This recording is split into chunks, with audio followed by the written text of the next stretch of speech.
दोस्तों, कई बार जब लोग जीवन में काम करना शुरू करते हैं तब उन्हें बहुत ही ज़्यादा दर्द होता है।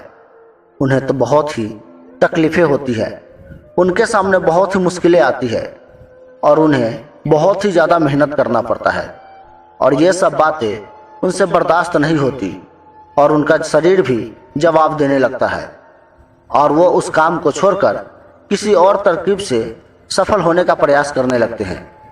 लेकिन आप लोग हमेशा याद रखिएगा कि इस प्रकार से कोई भी व्यक्ति अपने जीवन में सफल नहीं हो पाता है। याद रखिएगा कि सफलता का मार्ग मेहनत, दर्द और तकलीफ से होकर ही गुजरता है और यह आपको सहना ही पड़ेगा, तभी आप अपने जीवन में सफल हो पाएंगे। इसलिए आप लोग हमेशा इसके लिए तैयार रहिएगा। तो चलिए इस बात को एक कहानी के माध्यम से समझते हैं। एक बार की बात है, एक मूर्तिकार अपनी छीनी और हथौड़ी से एक पत्थर को भगवान की मूर्ति का आकार देने का प्रयास कर रहा था।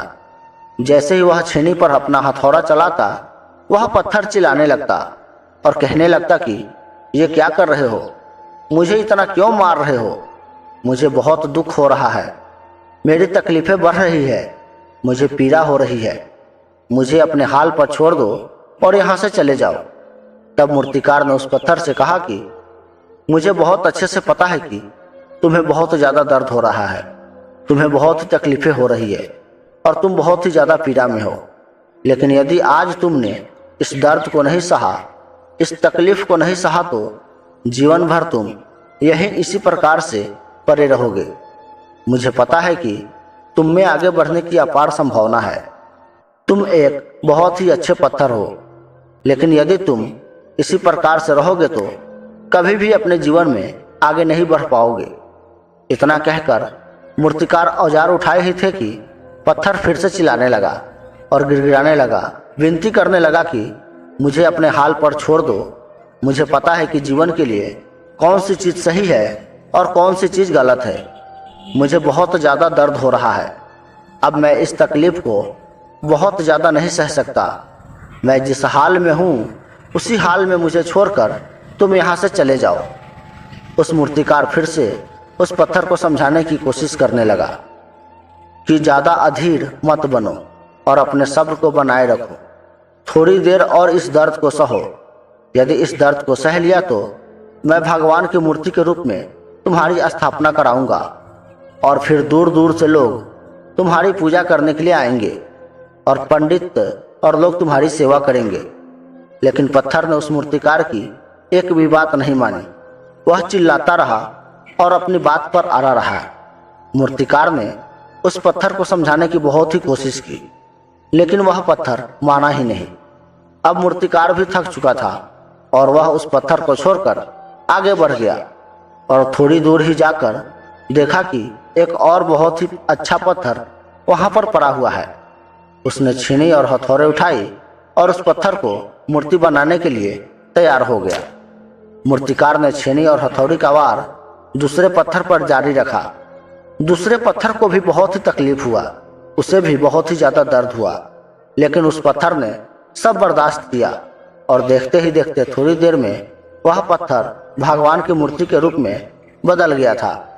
थोड़ी दिन बाद उस मूर्ति की एक मंदिर की स्थापना की गई। धीरे धीरे लोग वहां आकर पूजा पाठ करने लगे और लोगों की मन्नतें भी वहां पूरी होने लगी और वह मंदिर बहुत ही ज़्यादा प्रख्यात हो गया। अब धीरे धीरे करके दूर दूर गांव के लोग भी वहां जाकर पूजा पाठ करने लगे। फिर एक दिन उस पत्थर को उसी मंदिर में लाया गया और उसे एक कोने में रख दिया गया। अब लोग आते और उस पत्थर पर नारियल फोड़ते। यह कोई और पत्थर नहीं बल्कि वही पत्थर था जिसने दर्द को सहने से मना किया था। अब वो पत्थर मन ही मन बहुत ही ज़्यादा पछता रहा था, दुखी हो रहा था और अपने आप से कह रहा था कि काश मैं उस दिन उस दर्द को, उस तकलीफ को सह लिया होता तो आज लोग मेरी भी पूजा करते। इसलिए आप भी अपने जीवन में हमेशा याद रखिएगा कि जब भी आप अपने कैरियर की शुरुआत में किसी काम को कर रहे हैं या पढ़ाई कर रहे हैं या कोई भी काम कर रहे हैं और उसमें आपको दर्द हो रहा है, तकलीफ हो रही है और ज़्यादा मेहनत कर रहा है, तो आप रुकिएगा मत, किसी और रास्ते की शुरुआत मत कीजिएगा, क्योंकि कोई और रास्ता आपको सफलता नहीं दे सकता। आपको उस दर्द को, उस तकलीफ को सहना है और उस दर्द और उस तकलीफ को सहकर आप अपने आप को बहुत ही ज़्यादा मजबूत बना लेंगे और तभी आप अपने जीवन में आगे बढ़ पाएंगे। और जीवन में हमेशा याद रखिएगा कि आपको पहले पत्थर की तरह नहीं बल्कि दूसरे पत्थर की तरह बनना है। तो दोस्तों, उम्मीद है कि इस कहानी से आप लोगों को कुछ नया सीखने को मिला होगा। और यदि यह कहानी आप लोगों को पसंद आई हो तो वीडियो को लाइक करके चैनल को सब्सक्राइब कीजिए और इस कहानी को ज़्यादा से ज़्यादा शेयर कीजिए। तो दोस्तों, मिलते हैं अगले वीडियो में। तब तक के लिए आप लोगों का बहुत बहुत धन्यवाद।